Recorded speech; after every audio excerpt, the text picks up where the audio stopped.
Students, હું છું હિરેન રાજગુરુ અને આજે આપણે જોવાનું છે બીકોમ સેમ 1નું બિઝનેસ એકાઉન્ટિંગ 1 એમાં આપણે યુનિટ નંબર 2 જોઈ રહ્યા છીએ, ભાડે ખરીદ હપ્તા પદ્ધતિ. આજે આપણે એમાં 2024માં પૂછાયેલો બીજો દાખલો જોવાનો છે. શું કહેવા માગે છે તો કે તારીખ 1/4/2019ના રોજ વૃંદાએ બ્રિંદા પાસેથી એક યંત્ર ભાડે હપ્તા ખરીદ પદ્ધતિથી ખરીદ્યું. બરાબર છે. યંત્રની રોકડ કિંમત 1,40,000 છે. સાચો દાખલો આપણને અહીંથી જ આપેલો છે. બરાબર છે. એટલે આ તો ખાલી આપણને વૃંદા અને બ્રિંદા બે વ્યક્તિના નામ અને એક તારીખ આપેલી છે. એટલે આ પેજને હવે હું સાઈડમાં મૂકી દઉં છું. રોકડ કિંમત 1,40,000 છે. બરાબર. કિંમત નીચે મુજબ ચૂકવવાની હતી.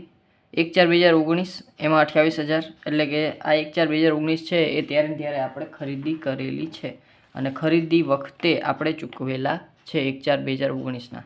બરાબર છે. એટલે ખરીદી વખતેની ચૂકવણી છે. અને પછી 2020, 21, 22 અને 23 એમ આપણે સમાન હપ્તા 31 ટનના ચૂકવેલા છે. બરાબર છે. 4 હપ્તા. વૃંદા ઘસારો વાર્ષિક 10% લેખે ઘટતી જતી બાકીની પદ્ધતિ મુજબ ગણે છે અને વૃંદાના ચોપડે 31 ટન 2023 સુધીનું યંત્ર ખાતું તૈયાર કરો.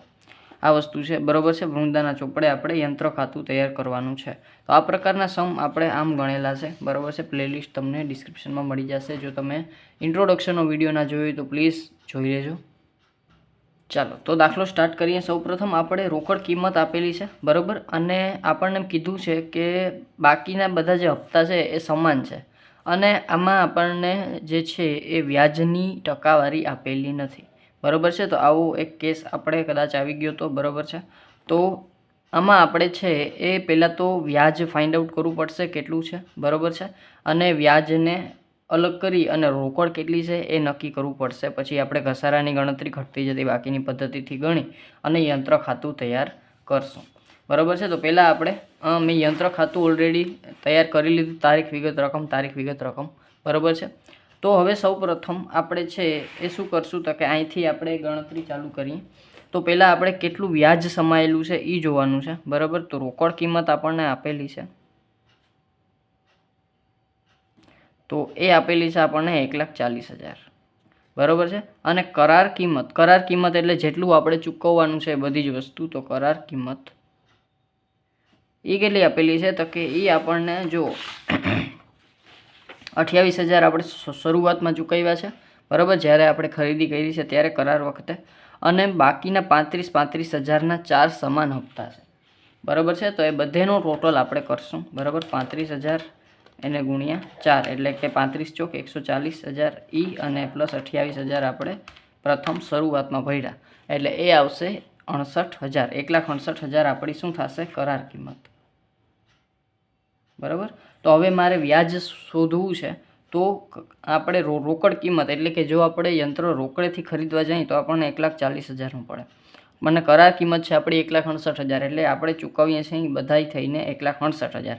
જો વધારાની કિંમત છે એ થશે આપણી વ્યાજની. તો અહીંયા હું વ્યાજ લખી નાખું 1,68,000 એટલે કે કરાર કિંમત. એમાંથી હું 1,40,000 મારી રોકડ કિંમત માઇનસ કરું તો મને મળી જશે જે છે એ વ્યાજની રકમ 28,000. મીન્સ કે આમાં 28,000 છે એ વ્યાજની રકમ સમાયેલી છે.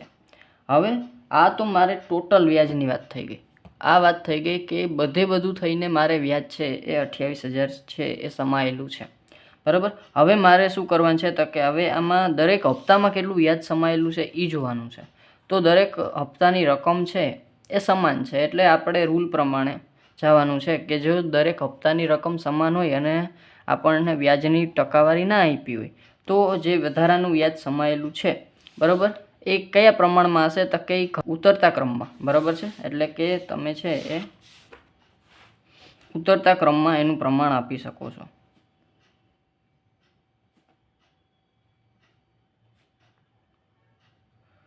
બરાબર. શું કામ તો કે ભાઈ અમારે છે હપ્તાની રકમ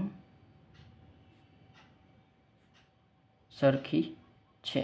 જો સરખી ના હોય તો જો આમાં તો સરખી આપેલી છે પણ જો સરખી ના હોય તો આપણે એના માટે બીજી મેથડ છે એ ઉપયોગ કરવી પડે. એમાં આ મેથડ ચાલશે ને. એમાં આપણે ધીમે ધીમે બધાય હપ્તામાંથી આપણે બાદ કરી બાકી લઈ અને બાકીનું જે આપણે જે છે એ પ્રમાણ આવે બરાબર છે. ઉપરથી આપણે જેટલી કિંમત હોય કિંમતમાંથી આપણે બધા હપ્તા બાદ કરતા જવાના, બરાબર. અને જે બાકીનું પ્રમાણ આવે એના મુજબ આપણે છે એની ગણતરી કરવાની રહે, બરાબર. પણ આમાં આપણે એવું કાંઈ નથી કરવાનું. આમાં ડાયરેક્ટ આપણે બધા જ હપ્તા સમાન આપેલા છે 35,000ના, તો આપણે છે એ શું કરવાનું છે તો કે બધા હપ્તાને આપણે આપી દેવાના છે. ચાલો, તો સૌ પ્રથમ જે છે એ શું પ્રમાણ આવે તો કે 4 હપ્તા છે એટલે કે 4/3/2/1 ઉતરતા ક્રમમાં આપણે પ્રમાણ આપી દેવાનું છે. તો 4/3/2/1નું પ્રમાણ આવી ગયું તો 28,000ને આપણે 4 હપ્તામાં વહેંચણી કરી લઈએ. વ્યાજની ગણતરી, હપ્તામાં સમાયેલ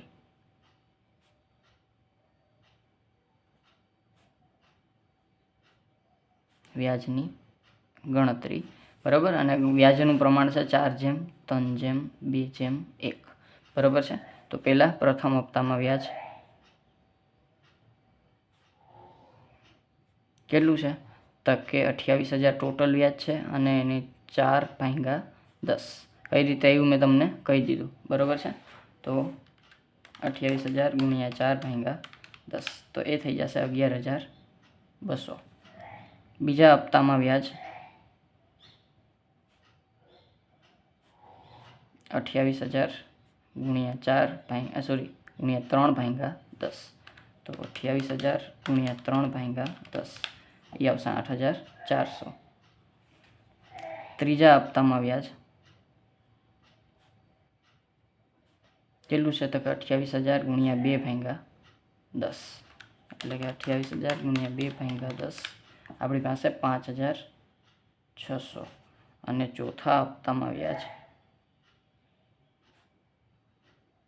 સમાયેલું છે આપણું 28,000 × 1/10 એટલે એ 2,800, બરાબર. ડાયરેક્ટ 10 હારે ડિવાઈડ કરી નાખ્યા.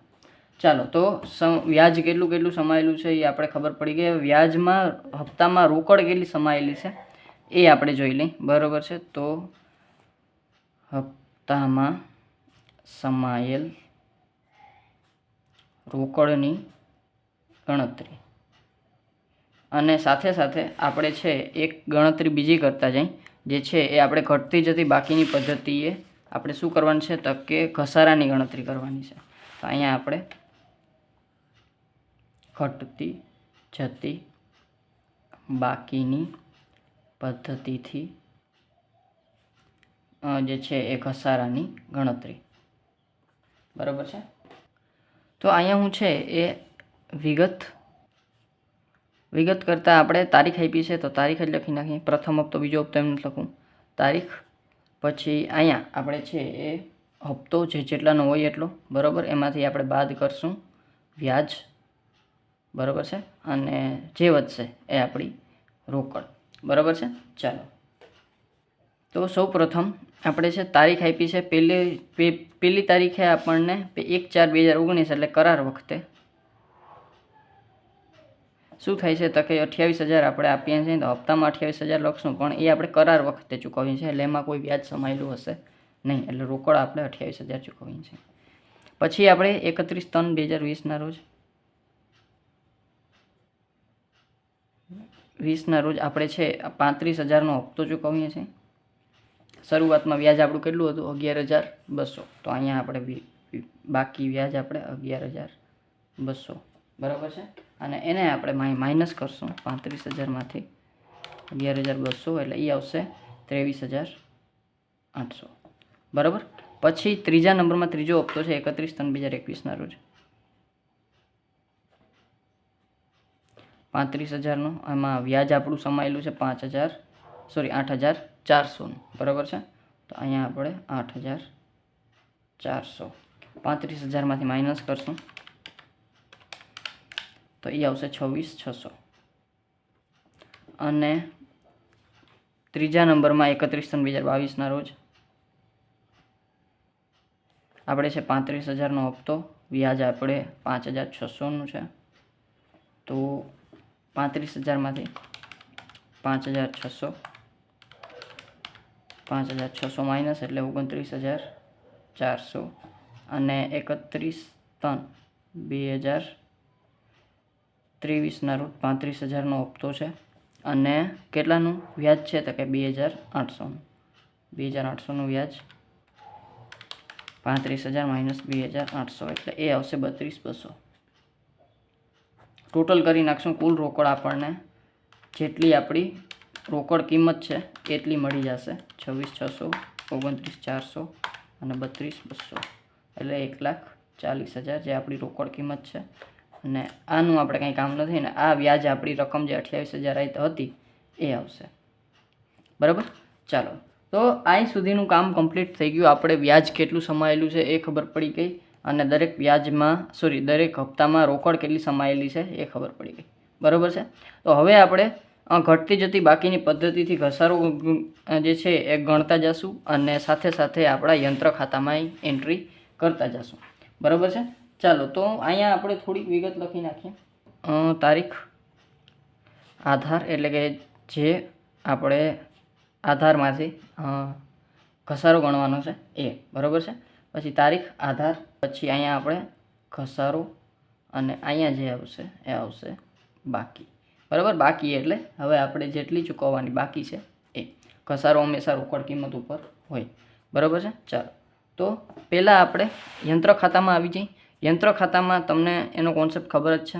બરાબર છે. કઈ રીતે કે જેવી રીતે આપણે યંત્રની ચૂકવણી કરતા જઈએ એ આપણે ઉધાર અને જેવી રીતે એમાં ઘસારો બાદ થતો જાય એ જમા કરતા જશું. બરાબર છે.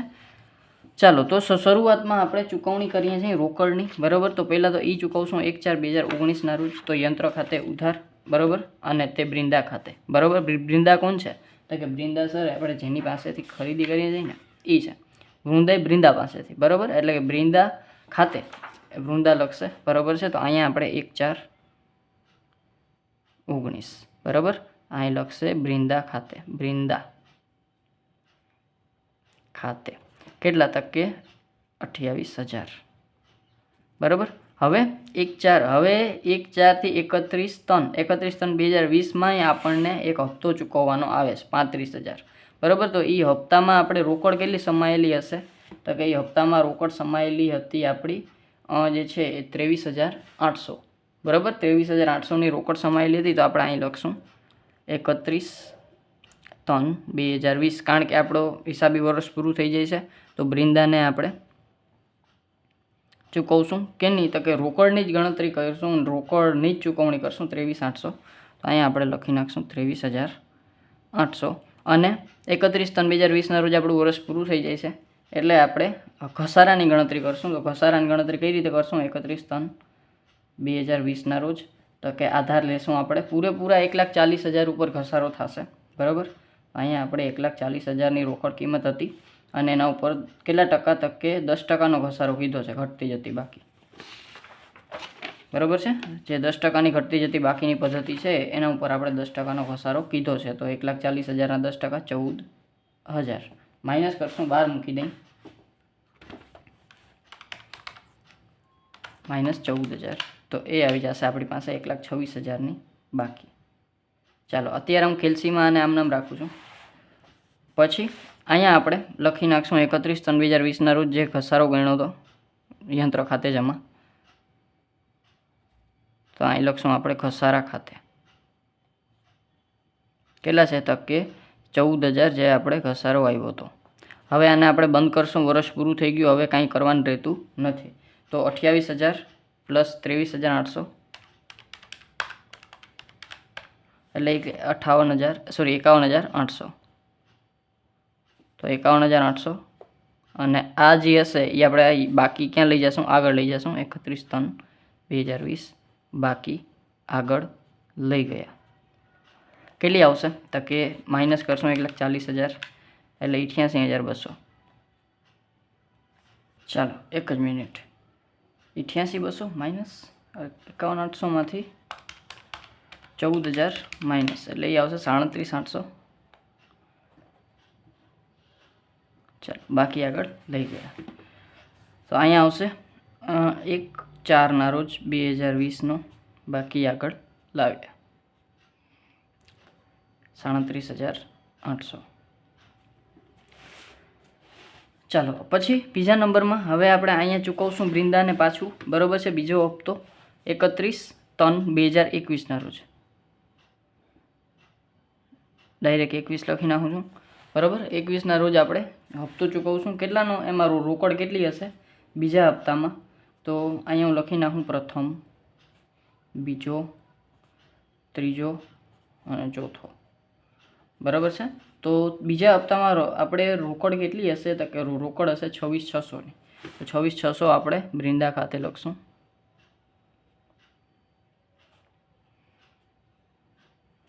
બરાબર. અને અહીંયા આપણે 31/3/2020ના રોજ શું લખશું? ઘસારા ખાતે, જે આપણે બીજા વર્ષનો ઘસારો લખશું. ચાલો, તો ઘસારા ખાતે અહીંયા આપણે 31/3/2021 ઘટતી જતી બાકીની પદ્ધતિ છે, એટલે બાકી આપણી આવશે 1,26,000. એટલે આધાર આપણે 1,26,000ને લેશું અને ઘસારો લખશું 10%, એટલે કે 12,600, એટલે કે 1,00,000 માઇનસ 10%. બરાબર. એટલે 1,13,400. 12,600 માઇનસ કર્યા એટલે 1,13,400. ચાલો, તો હવે આપણે આને સામે લખી નાખશું. ઘસારો 12,600 બંધ કરી દઈ. 64,400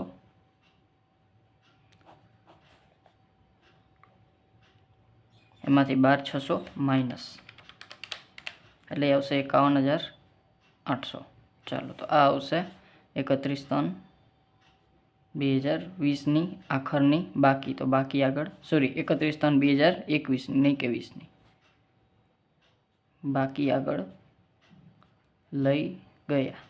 બરાબર છે.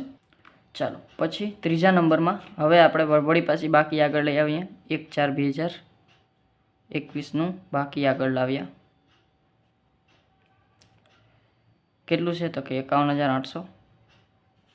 પછી 31/3/2022માં વળી પાછા બ્રિંદાને ચૂકવશું.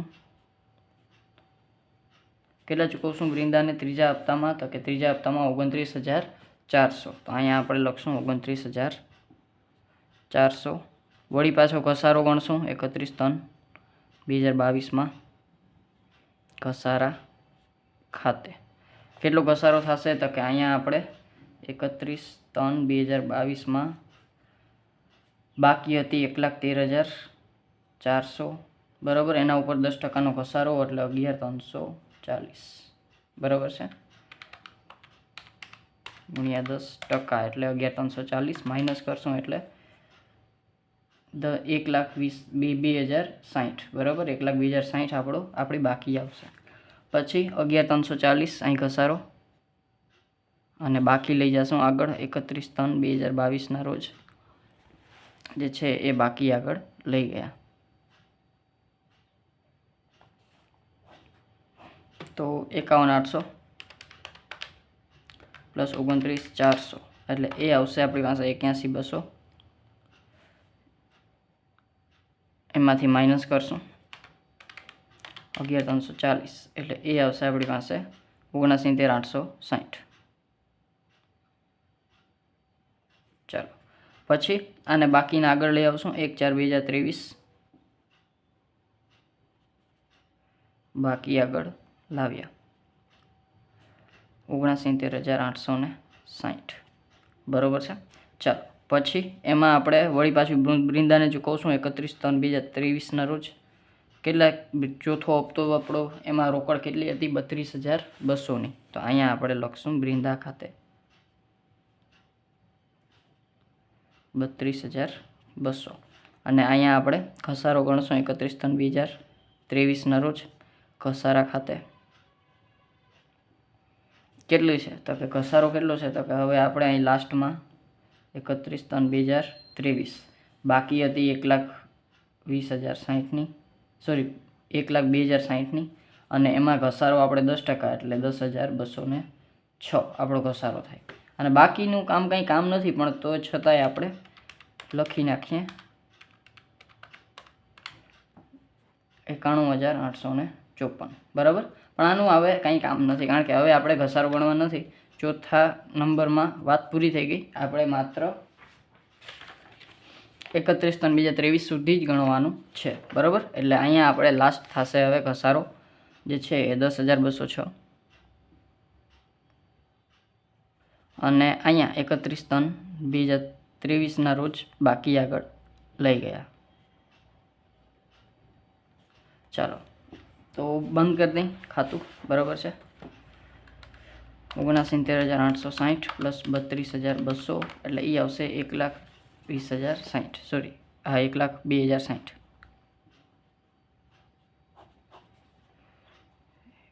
2,060 બરાબર. અને એમાંથી 10,206 માઇનસ કરશું એટલે એ આવશે 91,854. બરાબર. અને આ બાકીને આપણે માત્ર 31/3/2023 સુધીનું જ ખાતું બનાવવાનું છે. એટલે અહીંથી તમે ખાતું બંધ કરી દો તો ચાલે. બરાબર છે. અને જો તમારે આગળ વધારવું હોય તો અહીંયા આપણે 1/4/2024ના રોજ શરૂઆતની બાકી, બરાબર છે, બાકી આગળ લાવ્યા 91,854 લખી અને પછી આપણે ખાતાને ક્લોઝ કરી દઈશું. બરાબર છે. ચાલો તો આ થઈ ગયું. બસ એટલું જ હતું. માત્ર આપણે યંત્ર ખાતું બનાવવાનું હતું, પણ એના માટે આ બધી ગણતરી છે એ જરૂરી બને છે. બરાબર છે. છતાં કંઈ પણ જાતનો ડાઉટ રહી જાય તો મને કોમેન્ટ બોક્સમાં જરૂરથી પૂછી લેજો. અને જો વિડીયો ગમ્યો હોય તો લાઇક, શેર, સબસ્ક્રાઈબ જરૂરથી કરી નાખજો ચેનલને. Thank you.